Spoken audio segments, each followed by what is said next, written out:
Now, British farmers have launched a campaign to demand universal basic income for agricultural workers. It's a bid to improve financial security in the sector. Well, before Brexit, farmers were heavily reliant on EU subsidies, but now the government are having to replace this with other schemes. Well, according to a new report, the systems won't actually plug the gap that's going to be left as part of the transition.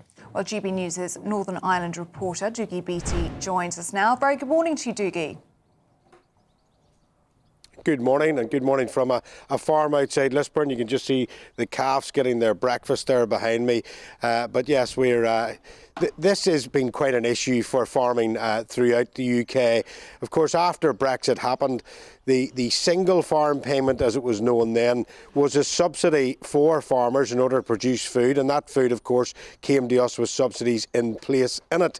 Now, Northern Ireland, because of the protocol, we managed to lessen that somewhat, but farming input costs have been up by about 35% over the last 2 years. I mean, we at GBNews said about the price of milk going down, we said about the price of fertiliser going up, we said about the potato crop failing, all these things. It's not because we have a magic ball, it's because we look at farming as a business and decide, when we do the maths on that and have a look at it, we say, OK, that's going to fail, that's not.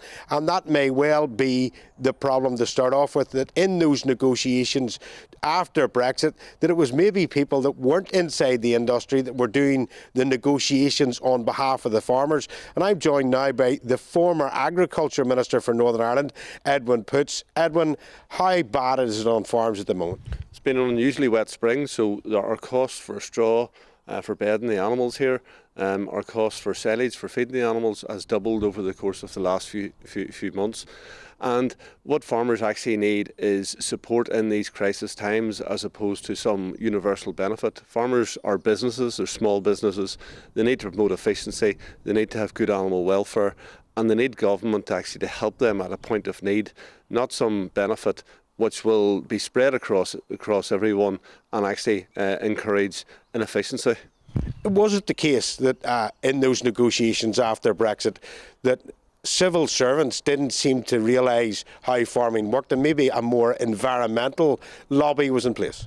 Yeah, but the environmental lobby was an illogical lobby, what they were pressing for, and as a consequence of that, Britain, which should have full security both in energy and food, is falling well short of that, and the British public have been sold short. So we've been buying gas from Russia, we've been buying oil from the Middle East, and we're buying food from all over the world. Whenever we have our own gas and oil in the North Sea, and whenever we should be producing our own food in Britain, it is entirely illogical for the government not to provide security both in energy and food. But you were in those negotiations. You had to deal with trying to get the best for farmers here in Northern Ireland. I mean, how hard was it? How much of an understanding did those civil servants actually have? A lot of the Northern Ireland civil servants would probably have a better understanding because we're closer to agriculture in Northern Ireland. But little Northern Ireland produces over 10% of the food for all of the United Kingdom. And if you look at the landmass of the United Kingdom, there are so many opportunities to ensure that you can look after the environment on the one hand, but also feed the nation on the other. And that's what we should be doing, as opposed to importing food from other countries, which produces that food at a higher carbon level than farmers in Britain do. Well, there you go. That came from a man that was in those negotiations, and we can tell you that this is very much like the old song, The Woman Who Swallowed a Fly. At the end of it, it didn't go well for her, and unless farmers, there is an input from the industry itself into legislation and regulation, that may become worse. OK, Dougie, thanks very much indeed. Well, let's debate it now with James Fairley, who's a potato farmer, and Dennis McShane, former Labour Minister of State for Europe, who's here in the studio. Good to see you both this morning. Dennis, explain this to us in a way that is going to make... Well, if you're a farmer, if you're involved in the business, this is all very relevant. For the rest of us, we don't quite understand what's going on.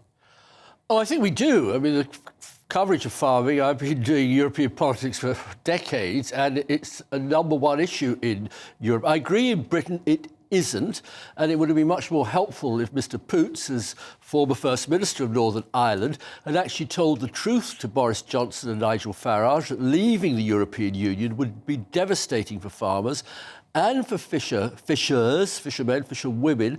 I've got lots of stats, and I'm sure Mr. Fairley has as well, that it's just devastated export markets. We've lost all the subsidies. And believe me, the gentlemen of Whitehall don't give a monkey's about farmers. Europeans did. So perhaps we could just have our farming industry back in the EU and all will be better. James, let's bring you in on this one. I mean, how bad is it on farms at the moment? Because if you look across Europe as well, it must be tough there because we've seen the farmers protest in Holland and in France too. Well, exactly. It's not all a bed of roses in Europe. It's actually worse because you see them protesting a lot harder than we are. I mean, Dennis, I have to go back to you talking about we don't get any subsidies. Well, we're still getting our full subsidy. Our export markets are still open. The seed industry has been very tight this year for potatoes in Scotland because the seed's just not there and we're doing a lot of exporting. So in terms of receiving subsidy, why should an industry like ours have to survive on the back of getting a subsidy? Can we not just survive and actually getting paid a fair price for what we do?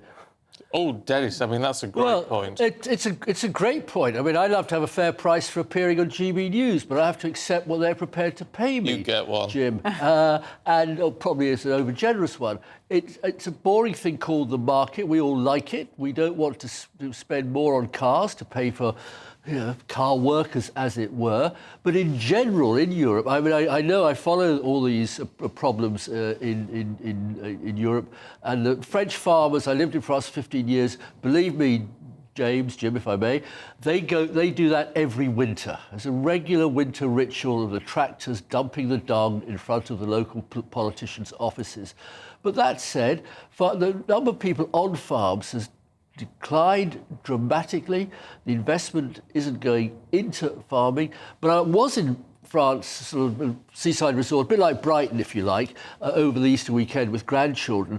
And their supermarkets put local produce at the front of the store. They really promote French food. Does Asda do that? Does Tesco do that? Does Sainsbury's, Marks and Spencer's just across the road from here in GB News? No. And we should do far more to support our farmers in Britain like they do in the continent. But you won't find a Tory minister who's interested in looking again at this. This is the worst failure of Brexit. There are many other failures, but this is the worst one. And you're right to say it's cost us great damage. And I don't know if anybody's got the guts to try and put it right. James, we are almost out of time, so just last word to you. Yeah, just on that, what you're saying there, Dennis, doesn't really back up being in the EU because actually what we're doing is we're making it harder for imports to come in from the EU. So we are supporting British farmers. We have more British produce on the shelves now.